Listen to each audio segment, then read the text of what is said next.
Okay, picture this. How does a team hold 51% of the possession in a major European final but absolutely fail to register a single shot on target? It's a massive statistical anomaly, right? I mean, it completely defies the conventional logic of modern football. You'd normally think controlling the ball means controlling the game. Well, as we're going to see, that is definitely not always the case.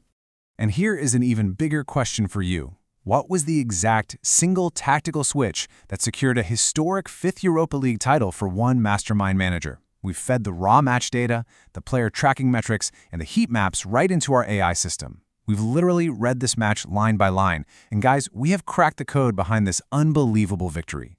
Welcome to The Explainer. Today, we're unpacking a true tactical masterpiece. Aston Villa's 3-0 demolition of SC Freiburg in Istanbul wasn't just a win. It was the glorious end of a 44-year European trophy drought for the Birmingham club.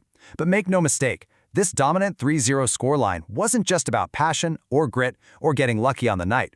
Behind the scenes, it was a brilliantly orchestrated game of chess. So let's break down the data-driven blueprint of exactly how Aston Villa conquered Europe. Section 1. Unlocking the Freiburg defense. So to understand how Villa actually won this thing, we first have to look at how they neutralized their opponent. Freiburg had an absolutely incredible run to this final, right? They scored 25 goals by playing this fearless, high-intensity football, relying heavily on a 4-4-2 hybrid press. Basically, they want to choke you out high up the pitch. But Unai Emery mathematically outsmarted that first line of pressing. During goal kicks, Villa lined up in a standard symmetrical 4-2-2-2. But the second the ball was in play, boom, they morphed into an asymmetrical 3-1 deep build-up base. By doing this, Emery basically engineered a 3v2 numerical overload right against Freiburg's two pressing forwards, Igor Matanovic and Johan Manzambi. You really have to look at the mechanics of this shift. Victor Lindelof, who started as a midfielder, dropped deep into the right half space alongside center-backs Ezri Konsa and Paul Torres. What this did was stretch the horizontal axis, expanding the distances that Freiburg's midfield actually had to run to trigger their press.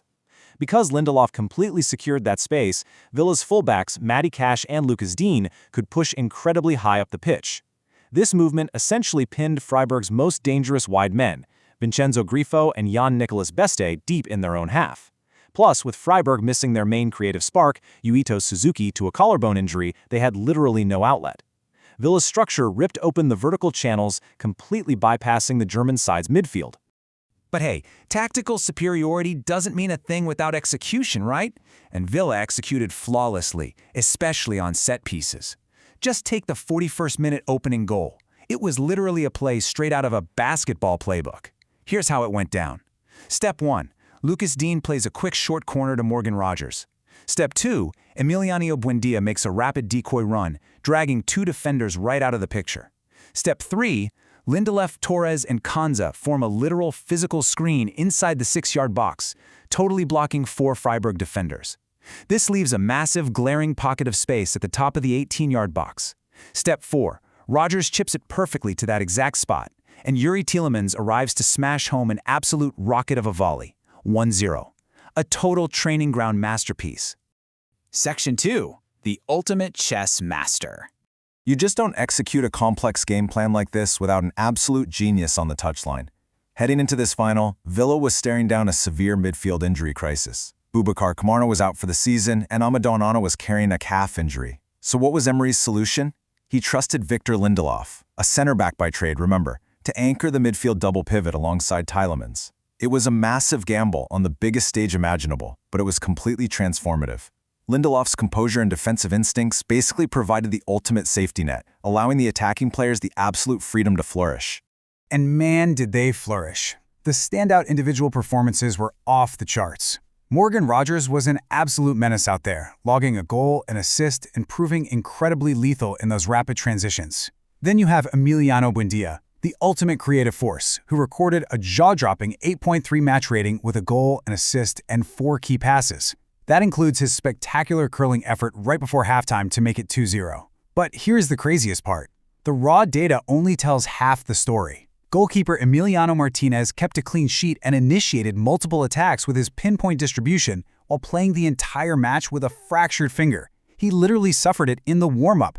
I mean, talk about absolute dedication to the cause. Section 3. Anatomy of 3-0.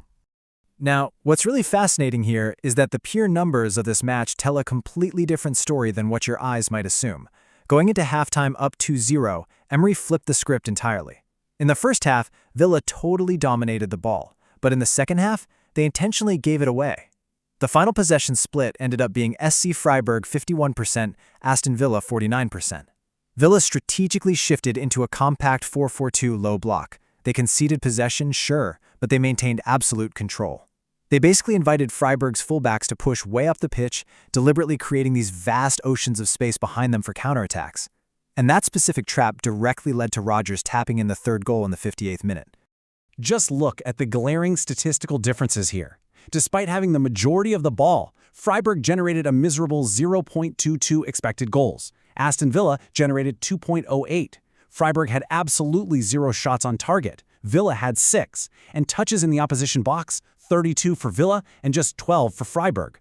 Aston Villa's clinical edge completely punished Freiburg's inefficiencies. They turned low possession phases into high-value offensive output. It is the absolute hallmark of a perfectly executed game plan. And it all culminates in this one number, 5.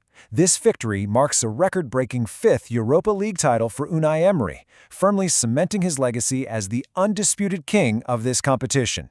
He's the first manager in history to win it 5 times, and remarkably, he's done it with 3 different clubs. For Aston Villa, this ends an agonizing 44-year European trophy drought and perfectly caps off an incredible journey, going from the championship all the way back to the absolute pinnacle of continental football. If you are enjoying this deep dive into the tactics that shape the beautiful game, do us a huge favor and hit that subscribe button right now. Turn on notifications so you never miss another explainer, drop a like to help us grow the channel, and get down in the comments section. What match, team, or tactical trend should we feed into our AI to analyze next? Let us know. Section 4. The Winning Tactical Code. So, what's the ultimate takeaway here? It's that modern football is rapidly evolving. Aston Villa's tactical flexibility, their uncanny ability to transition seamlessly from a 3-1 deep build-up base right into a counterattacking 4-4-2 low block, is exactly why they are walking away with the European trophy. They faced an aggressive, chaotic opponent in a highly hostile environment, all while staring down a massive injury crisis. But they didn't panic. They calculated, they adjusted, and they executed a flawless transition. The AI analysis is completely clear. Tactical discipline conquered chaos. But as Aston Villa heads into the Champions League next season, the big question remains. Can Unai Emery's calculated chessboard tactics outsmart the true, undisputed heavyweights of Europe?